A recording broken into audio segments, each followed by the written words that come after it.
Welcome to Facts TV News, where everything is true. St. Catherine North Police Division, murder-free so far. The homicide-busy St. Catherine North Police Division has so far maintained a clear murder sheet. Head of the division's crime portfolio, Detective Inspector Stedman Bailey, says cops are keeping up the pressure on criminals. It was noted that this time last year, the division recorded 7 murders. For 2023 so far, the figure is 0. For all of 2022, the division recorded 146 murders. Bailey says the police will continue to be relentless in crime fighting. So far, it has been a collective effort to get the crime producers and also to solve disputes before they escalate. We don't want to speak too soon, but we are thankful for the positive result to date. The absence of murders so far in the division has been welcomed by the St. Catherine Chamber of Commerce and Industry. It is a great feeling within the business community, as each time there is a murder, it adversely affects commerce, said Chamber's President Dennis Robotham. St. Catherine is one of the 8 parishes currently under a state of public emergency. Homemade gun seized in St. Mary, man arrested. The St. Mary police on Saturday took a man into custody following the seizure of an illegal homemade gun along with ammunition in Highgate. The police report that about 10:10 p.m., lawmen were in the area when they saw a man with an object in his hand. On seeing the police, the man reported they dropped the object and ran. The police said the object was retrieved and the man was caught. He was subsequently taken into custody. Jamaica's top young scientists breaking ground in development of sensors. In this office, which is the office which I use to do most of my writing, of my publications, reading of research articles in preparing to conduct experiments. I also do molecular docking experiments, computationally of course, and also some electrochemistry work. In fact, this is where I prepare most of the electrodes that I have developed along with my graduate students for the testing of lead, detection and quantification that is of lead in water. But most of the work on the copper sensor is done in the wet lab, which is the physical chemistry, wet chemistry laboratory. So mostly what is done here is literature research, molecular docking research, and also testing of the electron. And this is basically the resting place, the hangout spot, basically. And this is also where I have my meetings with my graduate students and other personnel wanting to discuss research or academic matters. NEPA probe into fish poisoning in Portland ongoing. The National Environment and Planning Agency NEPA says its probe into the use of chemicals in waterways in Rio Grande Valley in Portland by some persons to harvest fish is ongoing. News about the incident emerged last week, with stakeholders speaking out against long-standing practice by some fisherfolk. Responding to questions from reporters, Anthony Mackenzie, Director with responsibility of environmental management and conservation at NEPA, informed that the matter continues to be actively investigated. He highlighted that in the past, the agency engaged community about the harmful practice and that it will be seeking to intensify its effort. Mackenzie argued that it is important that persons appreciate and protect freshwater resources. Persons found depositing poisonous or noxious substance into the river can be prosecuted under the Wildlife Protection Act. If found guilty, an individual is liable to a fine not exceeding $100,000 or imprisonment for a term not exceeding 12 months. D-Day looms.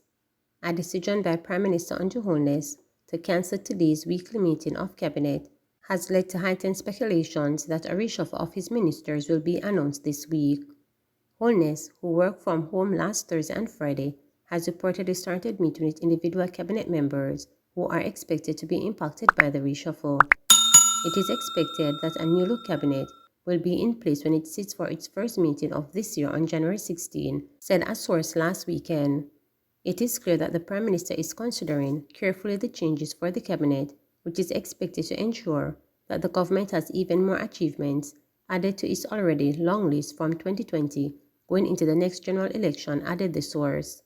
Holness has not confirmed or denied reports of the pending cabinet changes and is yet to respond to reporters' story on November 13, which brought news of the looming midterm reshuffle. Since then, media houses have picked up the story, and Holness gave only a cheeky smile and a Merry Christmas greeting when he was asked about the possibility during a December 28, 2022 media briefing where he announced the declaration of the latest states of emergency. Instead, his information spokesman Robert Morgan chuckled as he told journalists, "That is not what we are here to discuss today. That is the prerogative of the Prime Minister." After being elected to serve a second consecutive term in 2020, Holness announced his first cabinet shuffle in January. Last year, sources said that the Prime Minister had gone back to the drawing board for two main reasons, with the announcement then expected at the earliest before Christmas and at the latest early this year. The Prime Minister wants some fresh thinking for the leadership of some ministries, and he is also keeping an eye on the next general election as we approach the midterm of the 2020 victory, he told reporters. Some of the changes will reflect the Prime Minister's dissatisfaction with how the ministries are performing, but look for at least two strategic shifts which will be designed to ensure that while the party remains in government, the political machine remains in good condition, added the source. At the time, reporters were told to pay key attention to the Ministries of National Security, Health, Education, Agriculture and Foreign Affairs, as those could all see changes. I can't speak for the Prime Minister, but I expect that one change will be in the position of leader of the government business in the lower house.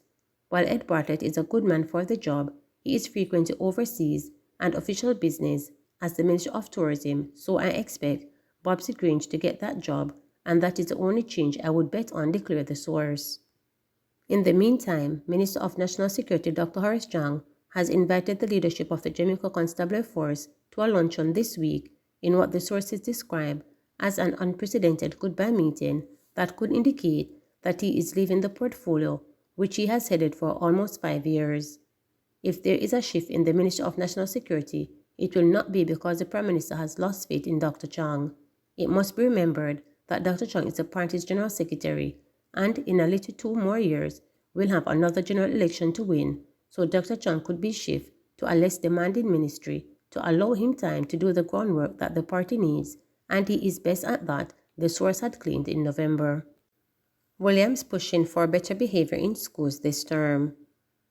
The Ministry of Education, MOEY, is to push for better cooperation between parents and teachers this year in an effort to improve the performance of our nation's schools.